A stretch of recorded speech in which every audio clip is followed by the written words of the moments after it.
Yo, what's good YouTube? It's boardzy, and this is going to be a kind of unique, different type of video taking a look at some top Chinese gaming mouse options. So these are not widely available in America. I got them from mechkeys.com.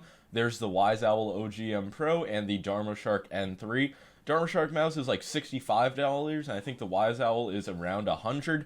And the price point does reflect the quality of the mouse, because I will say that the Waizowl mouse just does feel like a more premium product in hand. The sensor implementation feels better. Both of these mice do come with 3395s, but yeah, I'm going to first start off with the Waizowl OGM Pro. But yeah, with the OGM Pro, the first thing I realized when I got this mouse was that it was an ergo shape. I don't know why, but for some reason from the pictures online, I was just expecting an ambi mouse, and when I got it in hand, I was like, okay, this is a pretty bulky, kind of chunky ergo mouse.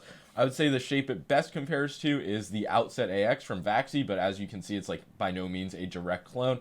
It does not get as high up on one side. It's pretty even, and it's much flatter on the sides, and it doesn't get as aggressive in this back part of your palm. But if you are looking for a shape for either claw grip or just like some type of relaxed fingertip palm grip with medium to large hands, you want something bulky, good for stability, I was really impressed by this mouse. Like, I gave it a decent try, and I was like, okay, this mouse, like, I don't see too many problems with it, and I don't know if it's just xenophobia or what, but I was just expecting something to be off.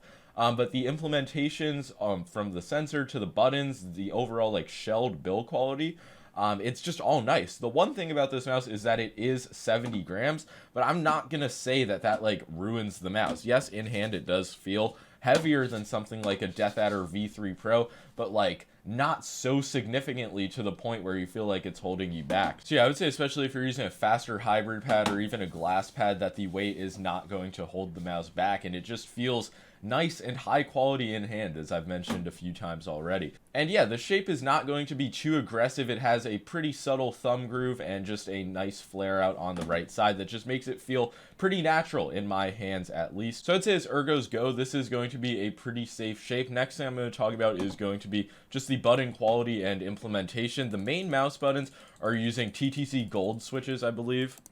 A little sound test. They do feel somewhat like Razer's optical switches. It's not going to be the most like crisp, sharp click feeling, but they are pretty bouncy, and I have no issues with spammability.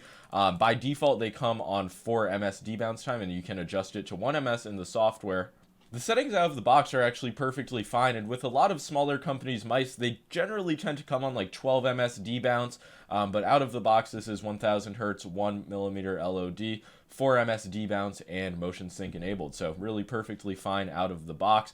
The click quality, no issues really. Like, there is going to be some slight post travel, but it's nothing even worth mentioning, and very minimal pre-travel. Side to side wobble, there is some, but nothing, like no noticeable grinding that I'm getting in game. And I would say the click quality is definitely passable.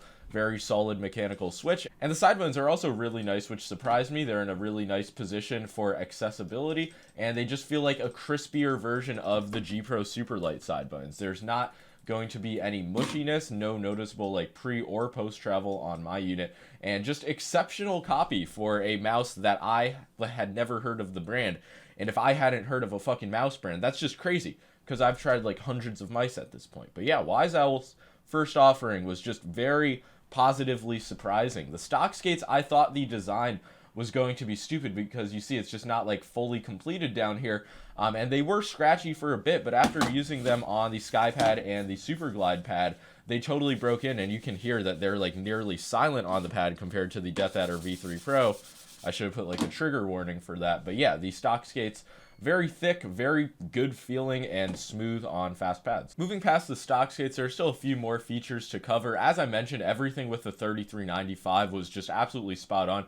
Not sure if this is using a Compex or a Nordic MCU, but just the sensor implementation felt really solid for a 3395. There is also a Bluetooth mode, along with the 2.4 gigahertz mode. Wait, is there one of those on the fucking Darmoshark mouse as well? There might be. There is. Is that just like a common thing in China? Just like Bluetooth on everything? But yeah, I'm not sure what else there is to say about the OGM Pro. The battery life seems to be around the same as other 3395s as well. So I'd say a week and a half to 2 weeks on 1000 hertz, depending on how much you're going to use it. But I just really cannot stress enough how impressed I was by this mouse after I gave it some like decent testing. Because out of the box, I thought it was just going to be like an average 70-gram mouse, but everything just feels very well put together. Build quality, as I mentioned, is extremely solid at 70 grams. The weight does not feel like it really takes away from the mouse. All of the buttons feel snappy, low latency. It's just like, this is an underrated mouse. And they even put effort into the coating. It's not a low quality, slippery, plasticky feeling coating like the Darmoshark N3 has. It is a somewhat rubberized, I would say it's pretty close to the new coatings that Pulsar are using, actually. A bit more wet than that, but there's not going to be any issues with moisture, presuming you don't have like fucking water flying out of your hands, in which case the mouse might get a bit slippery.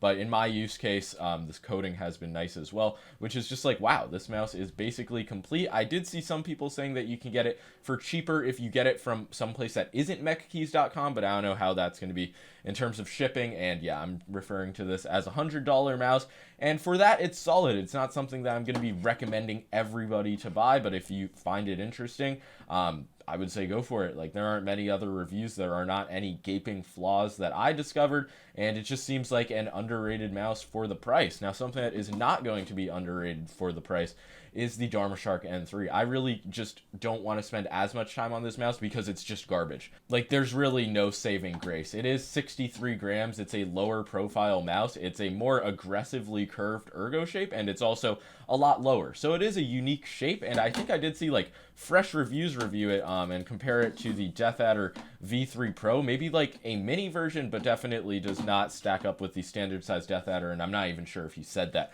looking back on it. But yeah, this mouse, it just feels low quality as fuck. The side buttons, like kind of similar to the Viper Mini Signature Edition in terms of side-to-side play. Just a really cheap experience. It was, using this mouse in Fortnite, it just felt miserable. I was like, wow, this is a piece of shit. I have no idea what the switches are. They're either Kales or just standard Omrons. It's like the lightest click ever. There is like barely any tactility. This is one of those mice where you can like barely tell if you are clicking it in game when you're trying to spam it. The stock skates are just dyed PTFE with not very well rounded edges, so they're extremely like scratchy, and there's like noticeable resistance whenever you change directions. So just not really high quality in any regard. There is, as I mentioned before, Bluetooth mode though, so that's the saving grace, and it just seems like the sensor position is low. Well, it doesn't seem like it. That is absolutely the case, so that might be something I noticed that was just making the mouse feel off as well. But yeah, I'm just not going to spend the rest of my life talking about this mouse. I can't believe I wasted 65 big ones on it when there's a brand like Waizowl that is putting China on the map. But yeah, I don't even know what I'm talking about at this point. If there are any Chinamen in the comments watching this that have any recommendations for other Waizowl mice, I would love to take a look at them. Every single Darmoshark mouse I have tried in my life, which I think is like 3 or 4 at this point, has just been low quality garbage. So we can leave that brand in the past. I'm going to hold off on the seal of approval.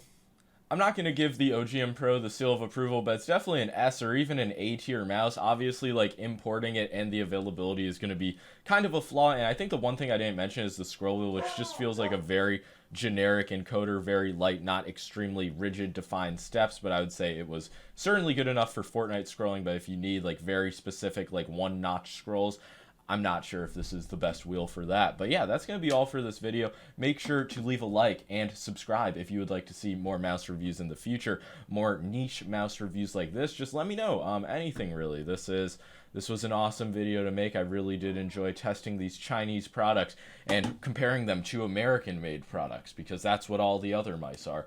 But yeah, like I said, that's going to be all for this video. Peace.